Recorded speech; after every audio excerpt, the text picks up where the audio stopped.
जिज्ञासु मित्रों, बहुत बहुत अभिनंदन है। स्वागत है आप सभी का दिव्य सृजन में।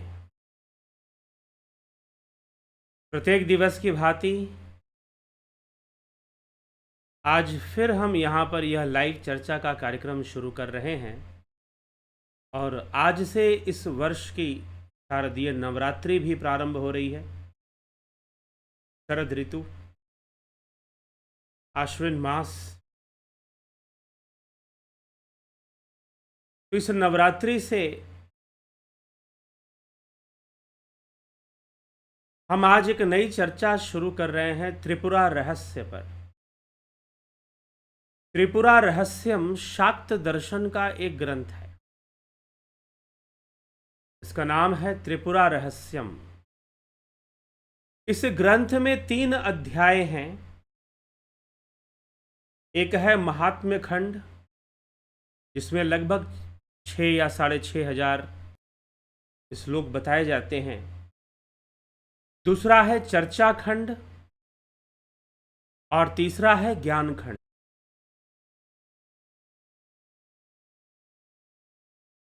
महात्म्य खंड और ज्ञान खंड उपलब्ध होता है।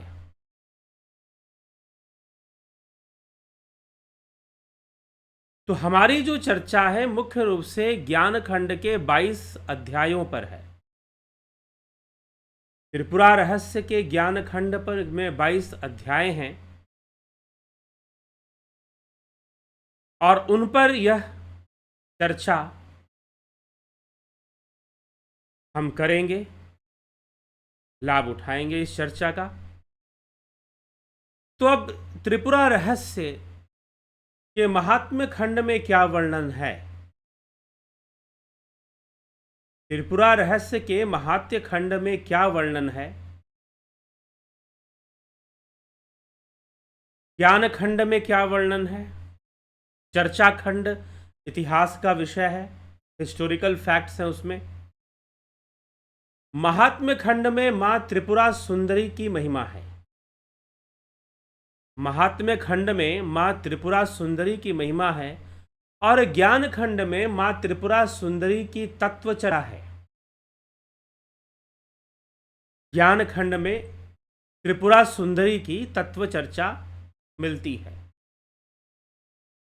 और महात्म्य खंड में त्रिपुरा सुंदरी की सगुण चर्चा वहां पर प्राप्त होती है। उनकी लीला, उनके सौंदर्य का वर्णन, उनकी महिमा का वर्णन है। अब ये कथा, इसमें कथा भी है। ज्ञान खंड मूलतः दार्शनिक है, शाक्त दर्शन का यह विषय है। तो हम थोड़ा सा पहले समझेंगे कि शाक्त दर्शन में और बाकी दर्शनों में, जैसे सांख्य दर्शन है, योग दर्शन है, वेदांत है, अद्वैत वेदांत है, और दूसरे दर्शनों में शाक्त दर्शन के साथ भिन्नता क्या है और समानता क्या है। तो एक मूल समय के दृष्टिवाद से मुक्त नहीं है, लेकिन इसमें सृष्टि की जो प्रक्रिया है वो थोड़ी अलग जरूर बताई गई है, थोड़े अलग ढंग से बताई गई है। हाँ, सांख्य का ही प्रभाव इस पर दिखाई देगा, जैसे कि अद्वैत, योग, अन्य दर्शनों पर भी सांख्य का ही प्रभाव दिखाई देता है। तो इसमें भी आपको सांख्य का प्रभाव दिखता है, लेकिन फिर भी व्याख्या बहुत अलग हो जाती है। कैसे अलग हो जाती है?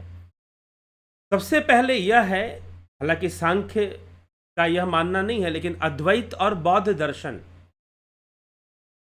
अद्वैत शास्त्र और बौद्ध शास्त्रों में, दर्शन में एक समानता है कि ये संसार को मिथ्या मानते हैं, कि संसार मिथ्या है। मिथ्या कहने का मतलब नॉट रियल, रियल नहीं है, असत्य भी नहीं है तो वास्तविक भी नहीं है। ये संसार मिथ्या है, माया मिथ्या, माया को मिथ्या माना गया है। संसार में यह संपूर्ण इंद्रियों से दिखने वाला, अनुभव होने वाला जो संसार है वह मिथ्या है और सत्य नहीं है। वह ऐसे है जैसे कि रस्सी पड़ी हो और उसमें सांप दिखाई दे रहा हो, कुछ इस प्रकार से है।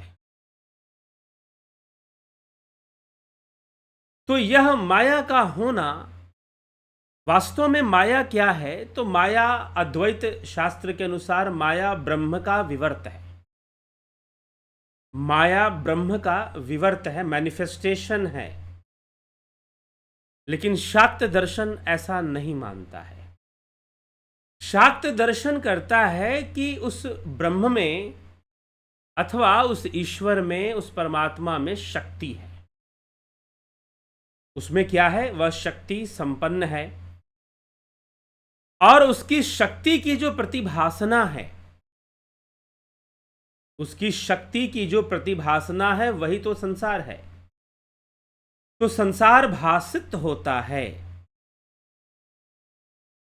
संसार क्या होता है? संसार भासित होता है। संसार की भासना होती है, संसार का अनुभव होता है, लेकिन यह भासित होता है। इंद्रियों से हम इसका अनुभव करते हैं, तो वास्तव में ये कैसे हो रहा है, यह अनुभव? तो ये हमारे चित्त की शक्ति से हो रहा है। उसे उन्होंने परम चित्त या शुद्ध चित्ती कहा है। और मां त्रिपुरा सुंदरी का जो स्वरूप है वह शुद्ध चित्ती ही है। मां त्रिपुरा सुंदरी का जो स्वरूप है वह शुद्ध चित्त है, निर्विचार, निर्विकल्प चित्त। वह मां त्रिपुरा सुंदरी का तत्व रूप है। तो एक जो मां त्रिपुरा सुंदरी का साधक है, जो उनका उपासक है, वो अंततः वैसी साधना करता है, वह अद्वैत साधना करता है। तो शाक्त दर्शन भी अद्वैत दर्शन के समान है, लेकिन यह विवर्तवाद में विश्वास नहीं करते, यह विमर्श की शक्ति को मानते हैं, अर्थात विमर्शवाद। सांख्य में विकासवाद, इवोल्यूशन को माना गया है। अद्वैत में विवर्तवाद, मैनिफेस्टेशन, यहां विमर्शवाद। यहां आभास हो रहा है संसार, इसीलिए वह शक्तिमान और उसकी शक्ति, जब उसकी शक्ति सृष्टि करती है तो उसे शाक्त दर्शन ब्रह्मभास कहता है। ये ब्रह्मभास है। और जब उसका प्रलय होता है तो उसे वो अनहम भाव कहते हैं। वह ब्रह्म का अनहम भाव है, अर्थात वहां पर अहम का कोई प्रदर्शन नहीं है, शक्ति का कोई प्रदर्शन नहीं है। लेकिन जब सृष्टि हो रही होती है तो उसे ब्रह्मभास कहा जाता है शाक्त दर्शन में।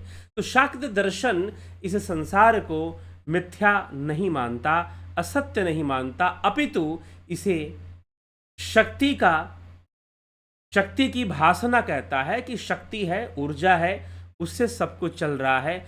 और वास्तव में शक्ति और शक्तिमान एक ही हैं, लेकिन भिन्न भिन्न नजर आते हैं। और भिन्न भिन्न नजर आना यह अज्ञानता है। शक्ति और शक्तिमान एक ही हैं, लेकिन अलग अलग दिखाई देते हैं, अलग अलग प्रतीत होते हैं। तो अलग अलग प्रतीत इसलिए होते हैं क्योंकि हमने विचारों से परे जाकर, जो विचार हैं, जो भावनाएं हैं, वो ज्ञान को ढक लेती हैं। और ज्ञान को ढक लेने से हमें जो वास्तविक शक्ति है, जो शुद्ध चित्ती है, जो मां त्रिपुरा सुंदरी का वास्तविक स्वरूप है, हमें उसका दर्शन नहीं होता है, हमें उसका ज्ञान नहीं होता है। तो मां त्रिपुरा सुंदरी का महात्म्य, मां त्रिपुरा सुंदरी की लीला और उनके महात्म्य का वर्णन प्रथम अध्याय महात्म्य खंड में हमें मिलता है। लेकिन ज्ञान खंड उनके तत्व की चर्चा करता है और समझाता है कि देवी का वास्तविक स्वरूप क्या है। तो अब ये कथा शुरू कैसे होती है, त्रिपुरा रहस्य का वर्णन कैसे होता है? वर्णन कुछ इस प्रकार से होता है कि भगवान परशुराम जी क्षत्रियों पे बहुत क्रोधित थे। है वंशी क्षत्रिय सहस्त्रबाहु अर्जुन, जो कि वह भी कहीं ना कहीं भगवान विष्णु के अंश से जन्म लिए माने जाते हैं। सहस्त्रबाहु अर्जुन को, जिनका वध भगवान परशुराम करते हैं और 21 बार कहते हैं कि उसके वंश का वध करते हैं, यहां तक कि गर्भ में पड़े हुए पुत्रों को भी वो मार देते हैं।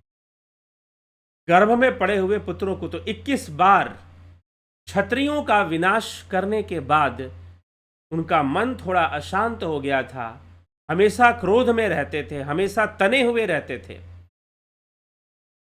और अशांति का अनुभव करते थे। और इसी बीच त्रेता युग में भगवान का अवतार, पृथ्वी को क्षत्रिय विहीन करना, वो अपना कार्य कर चुके थे। लेकिन क्षत्रिय कुल में ही भगवान विष्णु ने जन्म ले लिया, तो परशुराम वहां पर धर्म संकट में आ गए। ऐसी कथा का वर्णन इसमें आता है कि धर्म संकट में आ गए कि स्वयं भगवान विष्णु ने जन्म ले लिया अब राम बनकर, तो अब क्या क्षत्रियों का विनाश मैं नहीं करूंगा? क्षत्रियों के प्रति घोर शत्रुता और इतनी बार युद्ध करने के कारण उनका जो मन है कहीं ना कहीं एक विक्षिप्त अवस्था को प्राप्त हो रहा था, अशांति को प्राप्त हो रहा था, विकृति को प्राप्त हो रहा था। और उस समय जब शिव धनुष भंग हुआ, परशुराम को भगवान शिव ने धनुष दिया था, वो धनुष भंग हुआ तो परशुराम तमतमाते हुए क्रोधित होकर भगवान राम के पास पहुंचे और युद्ध के लिए ललकारा राम को, लक्ष्मण को। लेकिन लक्ष्मण ने अपने तर्क बाण से बार बार उनके अहंकार को ठेस पहुंचाया, बार बार उनके अहंकार को ठेस पहुंचाया। और जब भगवान राम ने स्वीकार लिया कि मैंने ही शिव धनुष भंग किया है, तो परशुराम के अहंकार, उनका जो अहम भाव था वो चकनाचूर हो गया, वो टूट गया।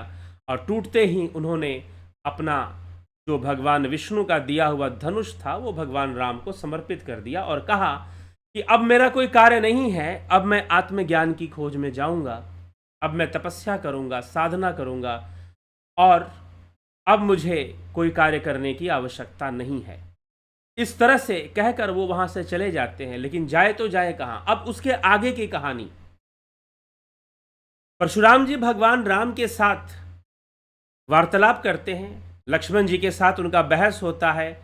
लक्ष्मण जी ऐसे ऐसे तीखे तर्कों के, वाणी के, वाद के, विवाद के ऐसे ऐसे बाण मारते हैं कि परशुराम जी को बहुत हृदय पर ठेस पहुंचता है, उनके अहम भाव को, उनके क्रोध को बहुत ठेस पहुंचता है। और फिर बाद में भगवान राम स्वीकारते हैं कि हाँ, मैंने शिव धनुष मैंने ही भंग किया है।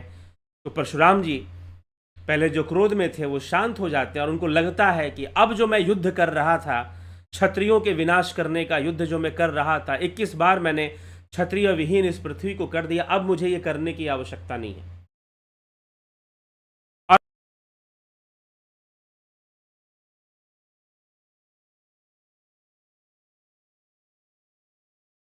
भगवान दत्तात्रेय के पास पहुंचकर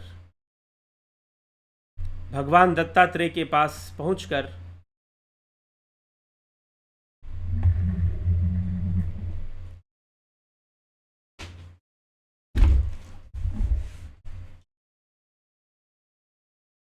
तो भगवान दत्तात्रेय के पास पहुंचकर परशुराम जी अपने प्रश्नों को कर रखते हैं और उनके प्रश्नों को सुनकर भगवान दत्तात्रेय सबसे पहले मां त्रिपुरा सुंदरी का महात्म्य उनको सुनाते हैं। मां त्रिपुरा सुंदरी का महात्म्य उनको वो सुनाते हैं कि पहले तो मां त्रिपुरा सुंदरी का महात्म्य सुनो, जो कि महात्म्य खंड में वर्णित है। अब मां त्रिपुरा सुंदरी का संपूर्ण महात्म्य सुनने के बाद परशुराम जी कहते हैं कि भगवान गुरुदेव, उनके गुरु थे भगवान दत्तात्रेय, उनके गुरु हैं सदगुरु दत्तात्रेय, उनको त्रिपुरा सुंदरी का महात्म्य सुनाने के बाद परशुराम जी कहते हैं कि मैं इनकी उपासना करना चाहता हूं, मैं आराधना करना चाहता हूं, मैं मां को प्रसन्न करना चाहता हूं और मैं त्रिपुरा सुंदरी, माता त्रिपुरा सुंदरी का प्रेम प्राप्त करना चाहता हूं, उनका सानिध्य प्राप्त करना चाहता हूं, आप मेरा मार्गदर्शन कीजिए। तो भगवान दत्तात्रेय उनको उपासना का मार्ग दिखाते हैं। फिर वो वहां से महेंद्र पर्वत पर जाकर कठोर तपस्या करते हैं, 12 वर्षों की वो साधना करते हैं। माँ त्रिपुरा सुंदरी को संपूर्ण रूप में वो जानते हैं, लेकिन साधना करते करते 12 वर्ष जब बीत जाते हैं, एक कुटिया का निर्माण करते हैं, वहीं रहते हैं, उनके मन में कुछ दूसरे प्रश्न आने शुरू हो जाते हैं। ठीक है, जैसा महात्म्य वर्णन किया गया मेरे समक्ष, उसके अनुसार मैंने माँ त्रिपुरा सुंदरी को प्रसन्न किया, उनकी आराधना की, उनकी उपासना की, उनकी तपस्या की, उनकी साधना की, लेकिन फिर भी मैं पूर्ण सत्य को नहीं जानता। मैं ऐसी अवस्था में हूं कि मैं पूर्ण सत्य को अभी भी नहीं जानता हूं।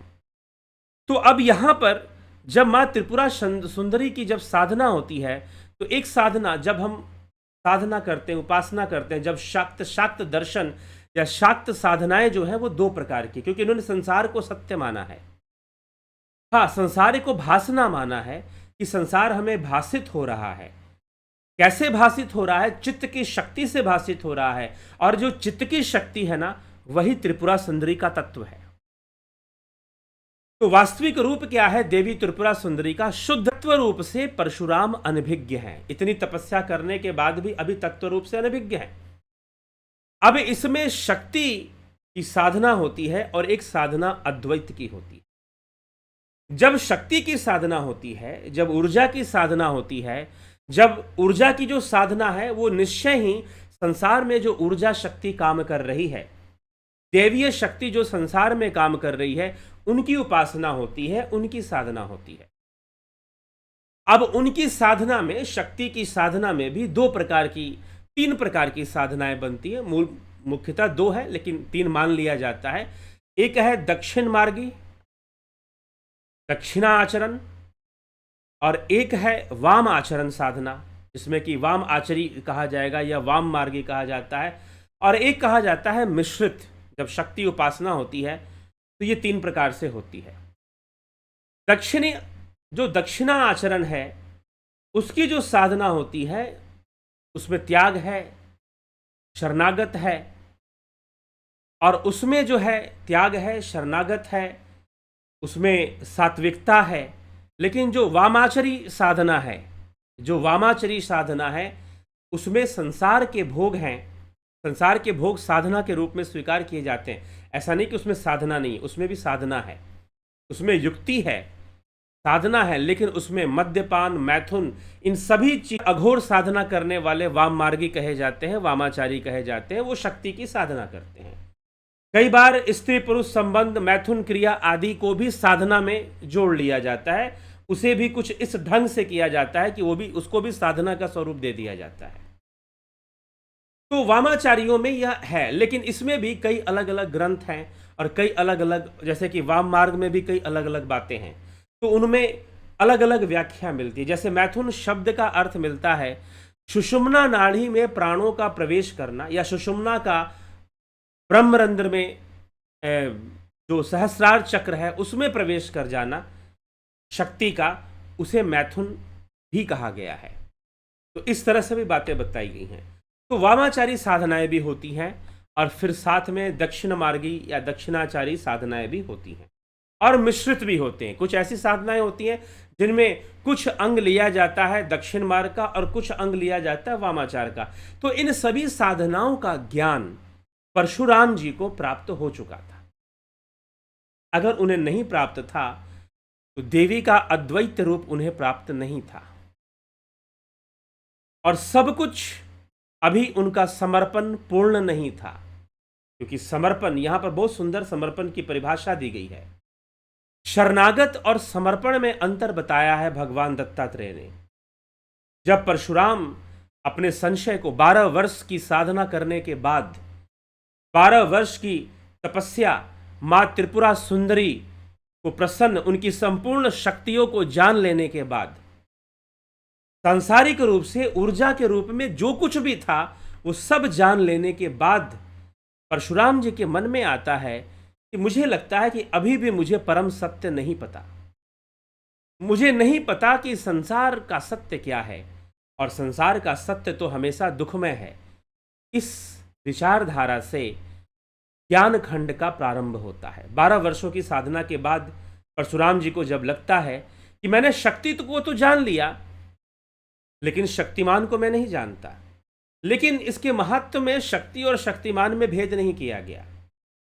वास्तव में मां त्रिपुरा सुंदरी को ही शक्ति का केंद्र माना गया है, और उनको, त्रिपुरा सुंदरी को शुद्ध चित्त माना गया है। जो शुद्ध चित्त की अवस्था है, जिसे योगी समाधि में प्राप्त करते हैं, वही मां त्रिपुरा सुंदरी का शुद्ध स्वरूप है।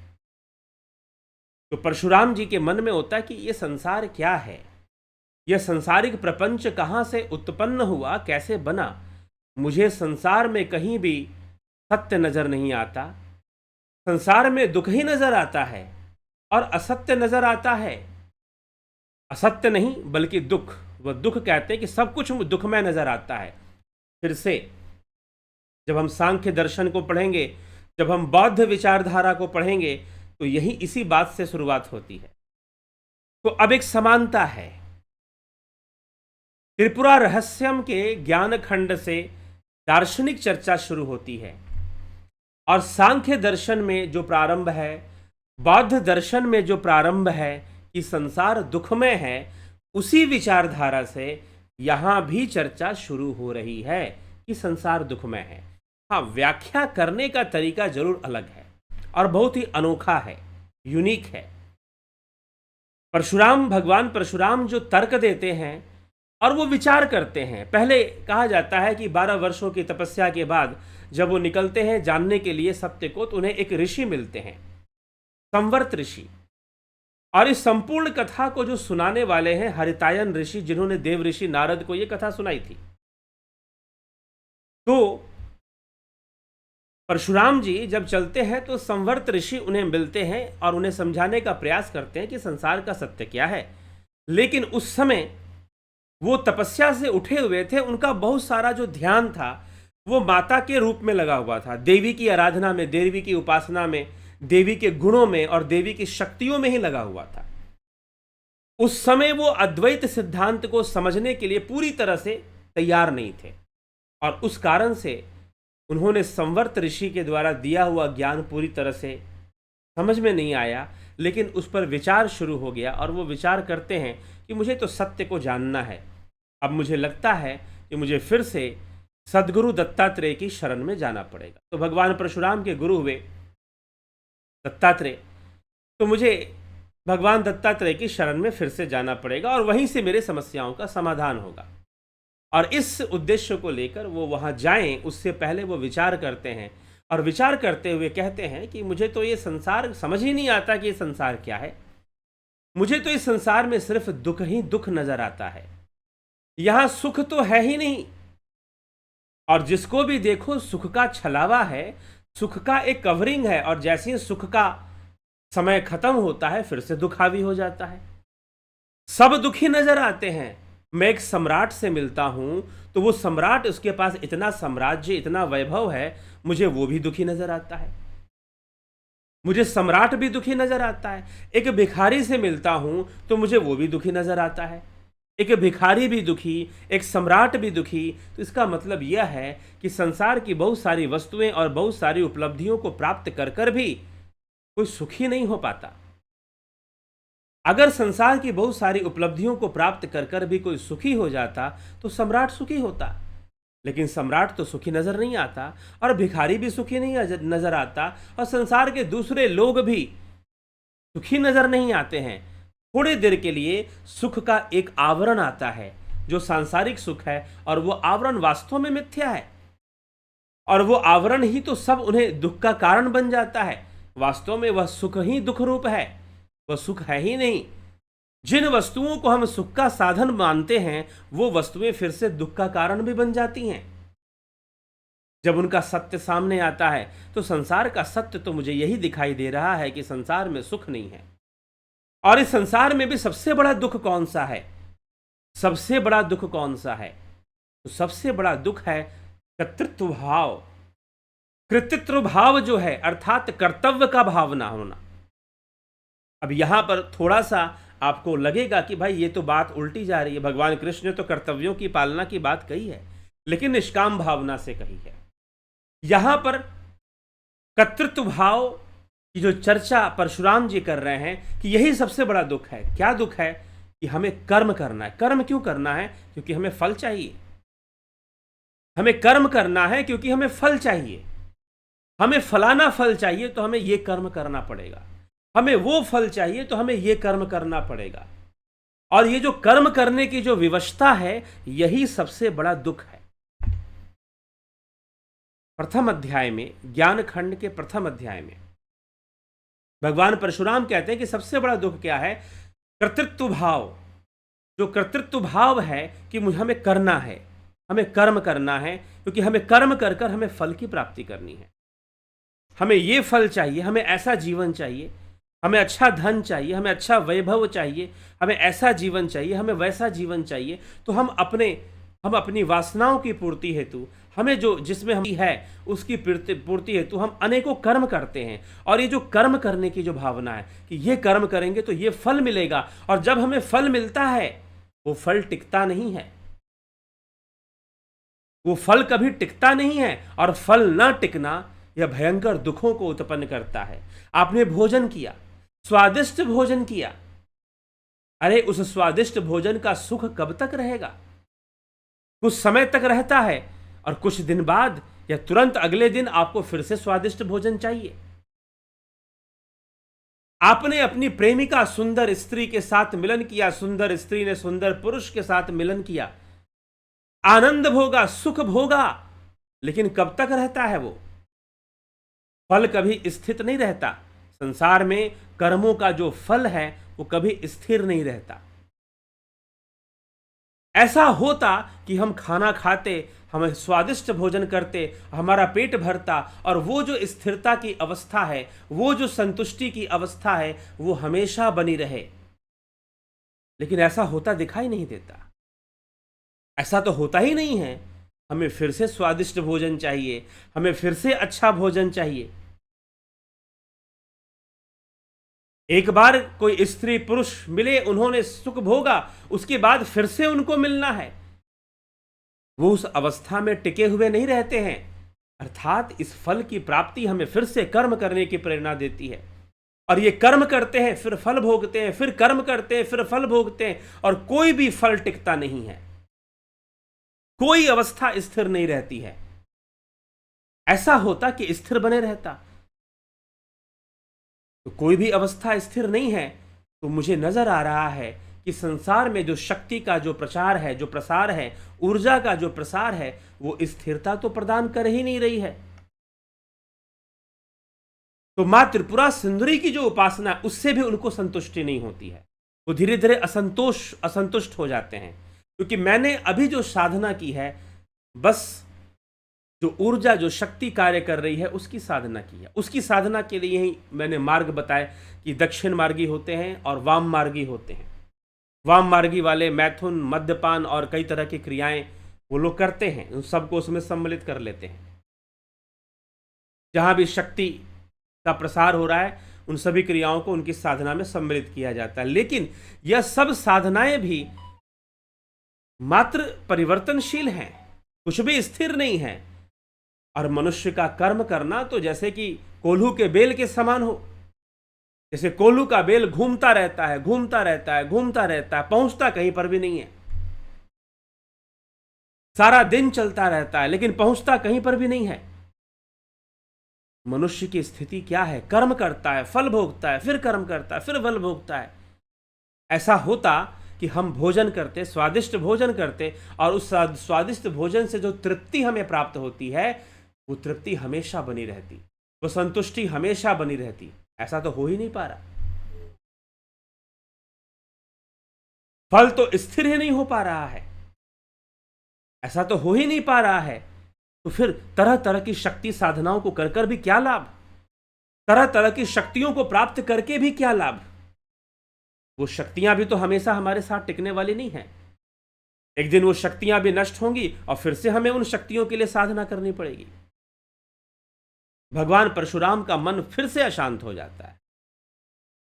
एक बार पहले अशांत हुआ था, वो इसलिए अशांत था क्योंकि उन्होंने बहुत युद्ध किया, बहुत खून खराबा किया।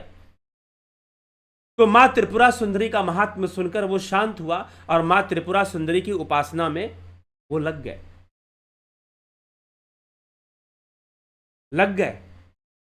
और परशुराम जी जाकर भगवान दत्तात्रेय को कहते कि मैंने अपना जीवन समर्पित कर दिया। तो भगवान दत्तात्रेय कहते हैं, अभी समर्पित नहीं किया, अभी तुम शरणागत हुए हो, लेकिन समर्पण नहीं हुआ है। क्योंकि समर्पण और शरणागत में बहुत अंतर है। शरणागत व्यक्ति अपने संशयों को लेकर आता है, और समर्पित व्यक्ति का संपूर्ण संशय नष्ट हो जाते हैं, उसका कोई संशय नहीं होता।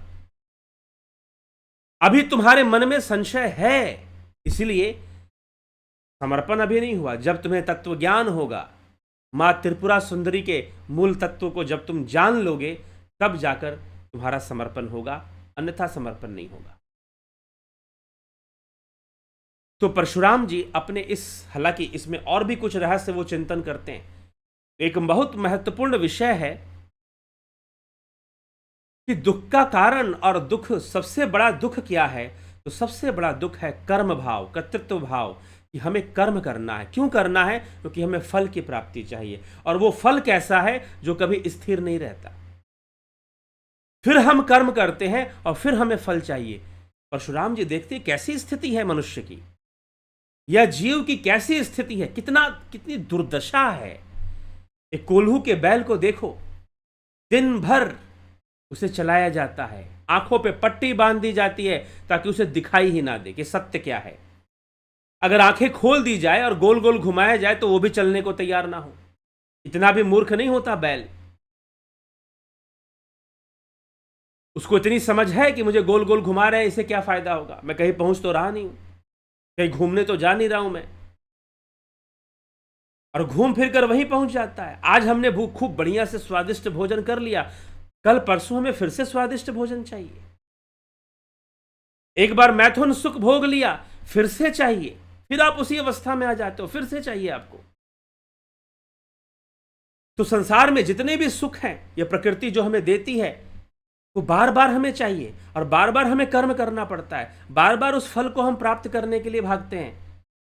कोल्हू के बेल के समान हम वहीं के वहीं रहते हैं, कहीं नहीं जाते, कहीं नहीं पहुंचते, कोई विकास नहीं होता हमारी चेतना का कोई विकास नहीं होता। तो मां त्रिपुरा सुंदरी का जो स्वरूप है वो शुद्ध चेतना है, शुद्ध चेतना है। और भगवान दत्तात्रेय उसी का रहस्य इस शास्त्र में बतलाते हैं भगवान परशुराम को, कि चेतना का रहस्य क्या है। चेतना के एक स्तर पे एक अनुभूति हो रही, जब तुम्हारी चेतना विकसित होगी फिर वही बात आ जाएगा। इवोल्यूशन बड़ा रहस्य खोलते हैं कि कर्म करने का जो भाव है, कि हमें कर्म करना है क्योंकि हमारे पुण्य वृद्धि करनी है, हमें स्वर्ग का सुख भोगना है, हमें ये सुख भोगना है, हमें ये प्राप्ति करनी है, हमें वो प्राप्ति करनी है, यही तो दुख का कारण है, यही तो सबसे बड़ा दुख है। हमारा जो कर्तृत्व भाव है, हमारा जो कर्तृत्व भाव है, यही सबसे बड़ा दुख है, यही सबसे बड़ी विडंबना है, आयरनिकल सिचुएशन है ये। इतना अच्छा होता कि एक बार हम भोजन करते और जो तृप्ति हमें मिला, जो स्वाद हमें मिला, वो सुख हमेशा बना रहे, लेकिन ऐसा नहीं होता। हमें फिर से भोजन चाहिए, हमें फिर से संसार का सुख चाहिए, हमें फिर से भोग चाहिए, ये कभी एंड नहीं होने वाला। और बार बार आपको मेहनत करनी है, कर्म करना है इन सब चीजों की प्राप्ति के लिए। तो यही सबसे बड़ा दुख है, और आपको गोल गोल बैल की तरह घूमते रहना है। तो यह समस्या है। तो समझ नहीं आ रहा कि वास्तव में परम सत्य है क्या। संसार का सत्य तो मुझे समझ आ रहा है, परशुराम जी ने कहा कि संसार का सत्य तो यही दिखाई दे रहा है कि हम कर्म करते हैं, फल भोगते हैं, और फिर से हमें कर्म करना पड़ता है, उसी फल को प्राप्त करने के लिए दोबारा कर्म करना पड़ता है। तो ये रुकता ही नहीं है, ये रुक ही नहीं रहा कि कर्म करो फल भोगो, कर्म करो फल भोगो। इसीलिए कहते हैं है चक्रवत विधि की गति, ऊपर कभी नीचे कभी, सुख दुख न रहते सम, कभी आते कभी जाते कभी। ये चलता ही रहेगा, ये काल चक्र है, यही कर्म चक्र है। तो इससे कोई छुटकारा का साधन है क्या? इससे मुक्ति का कोई साधन है क्या? इससे क्या, कैसे मुक्त हुआ जाए, कैसे इस रहस्य को समझा जाए? यह प्रपंच, जिसने ऐसी परिस्थिति को बनाई है, प्रपंच आया कहां से है? यह संसार का प्रपंच आया कहां से है, कहां से यह आया है? यह जानने की तीव्र इच्छा परशुराम जी के मन में उत्पन्न हो गई, और वो निकल पड़े भगवान दत्तात्रेय से मिलने के लिए। हालांकि कुछ और वो गंभीर दार्शनिक चिंतन करते हैं, कल हम उसको और समझने का प्रयास करेंगे कि परशुराम जी ने क्या क्या चिंतन किया, क्या क्या विचारणा की, उस पर और चिंतन करेंगे। और फिर भगवान दत्तात्रेय का उपदेश शुरू होता है।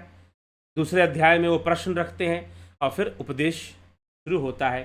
तो किस तरह से, कौन सा विचार है, परशुराम जी सगुण रूप में देवी की आराधना उपासना करने के बाद तत्व ज्ञान के लिए फिर से भगवान दत्तात्रेय के पास जाते हैं और क्या क्या होता है उसको हम आने वाले दिनों में अवश्य सुनेंगे। चलिए अभी इस चर्चा को हम विराम देते हैं और ध्यान योग का कोर्स 20 अक्टूबर से शुरू होने वाला है। आज 15 अक्टूबर हो चुका है। नवरात्रों के समय यह ध्यान योग का करना और भी शुभ फलदायी होता है। नवरात्रि के समय इस ध्यान योग का करना और भी शुभ फलदायी होता है, क्योंकि दैवीय शक्ति, जो देवी की शक्ति है, वो चेतना रूप में हमारे भीतर विद्यमान है। हम उस चेतना की शक्ति को जान पाते हैं जब हम ध्यान योग करते हैं। हम शुद्ध चेतना को अनुभव करने का मार्ग प्राप्त करते हैं जब हम ध्यान योग करते हैं। हम जीवन रहस्य को और बेहतर तरीके से समझते हैं जब हम ध्यान योग करते हैं। तो यह ध्यान योग का कोर्स 20 अक्टूबर से शुरू हो रहा है। 1 महीने का कोर्स है। जो लोग ज्वाइन करना चाहते हैं विलंब ना करें, जल्दी इसको ज्वाइन कर लीजिए। और नवरात्रि का जो यह समय है, यह जो मुहूर्त चल रहा है, जो काल चल रहा है नवरात्रि का, वो सबसे श्रेष्ठ समय है ध्यान योग शुरू करने के। और जो ध्यान योग कर चुके हैं उन्हें 9 दिन अच्छे से साधना जरूर करनी चाहिए। विशेष फल प्राप्त होता है ध्यान करने का। नवरात्रि में विशेष फल प्राप्त होता है। तो जिनको भी ये ध्यान योग का कोर्स करना है, इसमें ट्रांसेंडेंटल मेडिटेशन, गाइडेड मेडिटेशन जो कि हठ योग से संबंध रखता है, ट्रांसेंडेंटल मेडिटेशन राजयोग से संबंध रखता है, ठीक है, और स्पिरिचुअल हीलिंग, यह सब इस कोर्स के अंतर्गत आपको सिखाया जाता है। आप इस कोर्स की जानकारी प्राप्त करना चाहते हैं तो आप इस नंबर पर संपर्क करके आप जो है इसकी जानकारी प्राप्त कर सकते हैं कि हमें ध्यान योग कैसे करना है। तो नवरात्रि से शुभ ज़्यादा अवसर आपको कब मिलेगा कि नवरात्रि में आप ये प्रारंभ कर पाएं ध्यान योग। 1 महीने का कोर्स है ये, तो 9 दिन का नहीं है, 1 महीने का है, 1 मंथ। तो आप इस कोर्स को ज्वाइन कर पाएं और इसका लाभ उठा पाएं। तो हमें इससे लाभान्वित होना चाहिए। इसी प्रकार प्राकृतिक चिकित्सा का भी कोर्स ऑनलाइन चलता है। आप अपने घर में भी इन चिकित्सा का प्रयोग कर अपने आप को स्वस्थ रख सकते हैं। दर्शन, philosophy, philosophical concept, world philosophy और इंडियन फिलॉसफी, भारतीय दर्शन, षट दर्शन, नव दर्शन, इन सब की चर्चा इसमें मिल जाती है। योग शिक्षक का कोर्स भी चल रहा है, कुछ लोग लाभ उठा रहे हैं। यह एक प्रोफेशनल कोर्स है, 5 महीने का कोर्स है ये। तो ये कई लोगों ने ज्वाइन किया है। 20 तारीख तक आप इसको भी ज्वाइन कर सकते हैं। और किसी तरह की काउंसलिंग आपको चाहिए तो उसका भी लाभ उठा सकते हैं। लेकिन मैं कहूँगा कि नवरात्रि के समय में सबसे ज़्यादा लाभ देने वाला आपको यह कोर्स 1 महीने का है मात्र, ध्यान योग कोर्स। आप जरूर इसका लाभ उठाइए, ठीक है। चलिए आगे बढ़ते हैं, आपके कमेंट्स को देखते हैं। नवज्योति नाथ जी, कमलेश खैरनर जी, मनोज साईं जी, राकेश मराठे जी, मिथिलेश सिंह जी, शिव शक्ति, नूतन भट्ट जी, राजू पाल जी, शिव शक्ति जी। महामाया बंधन का कारण है और कौन है हमारे भीतर जो मुक्त नहीं। शाक्त दर्शन में माया बंधन का कारण नहीं है। बंधन क्या है ये कल के विषय में हम चर्चा करेंगे, ये कल का विषय है। शाक्त दर्शन में माया बंधन का कारण नहीं है, माया उपासना का। आप इसकी उपासना की, माया बोली ही मत। शाक्त दर्शन में, जैसे अब भाई साहब ने शिव शक्ति लिखा है, तो शाक्त दर्शन की जो फिलॉसफी है वो माया को नहीं मानती है। ये तो शुरुआत में मैंने कह दिया ना कि माया ब्रह्म का विवर्त, माना ही नहीं गया है। विमर्श है, उसकी भासना होती है, वो सत्य है, संसार सत्य है, ऊर्जा है। तो इनका अद्वैत कैसे चलता है आपको समझ में आएगा। तो शाक्त दर्शन में माया बंधन नहीं है, ठीक ना। तो फिर तो आप शिव शक्ति और शक्ति को बंधन बता रहे हैं। शक्ति को आप बंधन बता रहे हैं और आप शक्ति को बंधन बताएंगे तो शाक्त दर्शन ये मानेगा ही नहीं, क्योंकि शक्ति की उपासना ही यहां पर सबसे बड़ी चीज है। अगर अद्वैत रूप भी दिया गया है तो मां को दिया गया है, ये ध्यान रखिएगा। जैसे केनो उपनिषद में ब्रह्म को मां कहा गया है, केनो उपनिषद में ब्रह्म को भी मां कहा गया है, तो यहां पर जो ब्रह्म रूप है वो भी मां ही है। वैसे तो ब्रह्म स्त्रीलिंग पुल्लिंग से भिन्न है, लेकिन मां रूप में ही ब्रह्म की व्याख्या है। ठीक है, तो शक्ति या माया बंधन नहीं है। बंधन क्या है? भगवान परशुराम इसी पे चिंतन करते हैं, वास्तव में संसार में बंधन क्या है। तो कल के में बंधन वास्तव में किसे कहा गया है शाक्त दर्शन के अंदर, तो यहां पर वो शब्दावली नहीं चलेगी जो अद्वैत या वेदांत में चलती है। ठीक है, वो शब्दावली माया हो गया, विवर्त हो गया, ये सब यहां पर नहीं चलता है। तो कोई महामाया का बंधन नहीं है। बंधन है तो क्या बंधन है वो बताया जाएगा। बंधन है, बंधन को माना गया है, लेकिन वो है क्या बंधन? वो बंधन किस रूप में उस बंधन को प्रस्तुत किया गया है?